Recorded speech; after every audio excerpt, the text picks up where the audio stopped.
Hello बच्चों, let's see this question. This question said two quantities A and B have different dimensions. Which mathematical operation given below is physically meaningful? तो आपको चार quantity दे रखी हैं और बताना कि कौन सा आपके पास मीनिंगफुल होगा। तो पहले तो की कॉन्सेप्ट की बात करते हैं यहाँ पर। तो की कॉन्सेप्ट तो देखिए, आपके पास दो फिजिकल क्वांटिटीज हैं, उनके एडिशन, सब्ट्रैक्शन, डिवीजन और मल्टीप्लिकेशन के लिए रूल्स होते हैं। तो सिंपल क्या है, rules for addition,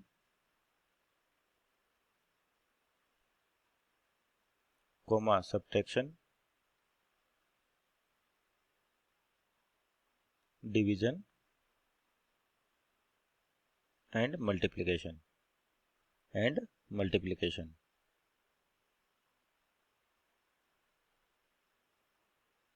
multiplication of physical quantities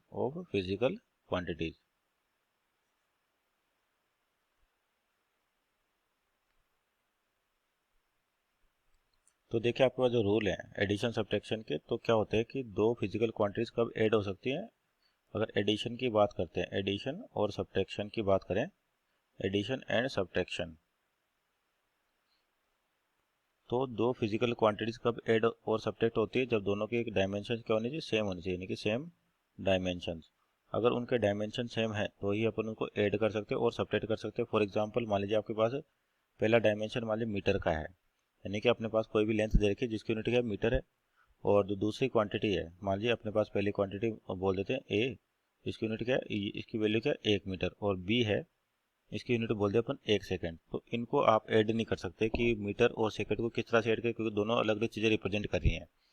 तो यानी कि अगर दोनों को ऐड होना चाहिए तो इसके डायमेंशन और इसके डायमेंशन सेम होने चाहिए। अगर मान लीजिए एग्जाम्पल के लिए अपन बोल दें कि ए की वैल्यू 1 मीटर है और बी की वैल्यू कितनी, 2 मीटर है, तो आप इनको ऐड करोगे, सिंपल ए प्लस बी करोगे, तो आपके पास आ जाएगा 1 मीटर प्लस 2 मीटर, यानी कि 3 मीटर। तो ये सिग्निफाई करता है हाँ भाई अपने पास कोई चीज़ मिल रही है। यहाँ से अगर दोनों को ऐड करें तो मीटर और सेकंड ऐसा कोई कॉम्बिनेशन आपका पॉसिबल नहीं है। उसी तरह से यही रूल किस में लागू होता है, आपका सब्ट्रैक्शन में, क्योंकि दो क्वांटिटी सेम होंगी तभी उनको सब्ट्रैक्ट किया जा सकता है। तो आपके पास मीनिंगफुल कौन सा होगा, ए तो ये तो हो गया आपके पास, बी तो गलत हो गया और सी भी गलत हो गया। तीसरा लिखा है ए इक्वल टू बी। अगर दो क्वांटिटीज बराबर है आपके पास फिजिकल क्वांटिटी, यानी कि फोर इक्वल, अगर दो क्वांटिटीज इक्वल है तो फिक्स है कि दोनों चीज़ें क्या होनी चाहिए, सेम चीज़ को रिप्रेजेंट करनी चाहिए आपके पास।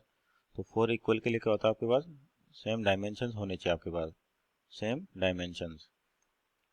तो यानी कि जो एक रूल है आपके पास एडिशन सब्ट्रैक्शन का, ये किसके लिए वैलिड, किसके लिए भी वैलिड होता है, इक्वल के लिए। अगर आपके पास कोई भी मैथमेटिकल एक्सप्रेशन क्या होती है, अ, दे रखी होती है कि आपके पास कोई भी फिजिकल या मैथमेटिकल रिलेशन दे रखा है, तो उसके लेफ्ट हैंड साइड के डायमेंशन और राइट हैंड के डायमेंशन क्या होनी चाहिए, सेम होनी चाहिए, तभी जाके वो दोनों आपस में बराबर हो सकते हैं।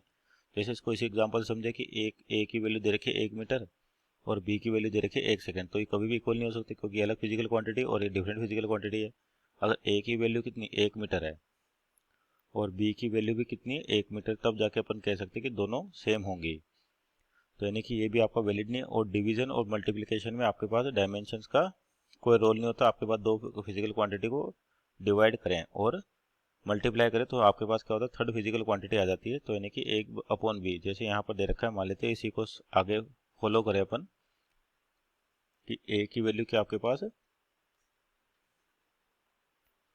1 मीटर है और बी की वैल्यू क्या है, मान लेते हैं 1 सेकंड है आपके पास। तो यानी कि दोनों को डिवाइड करें अपन, ए डिवाइड बाई बी, तो अपने को क्या मिलेगा, 1 मीटर पर सेकंड, यानी कि मीटर पर सेकंड किसकी यूनिट होगी, वेलोसिटी की यूनिट होगी, और ये मीनिंगफुल होता है आपके पास। तो means option number A is our right answer. Hope you understood well, best of luck.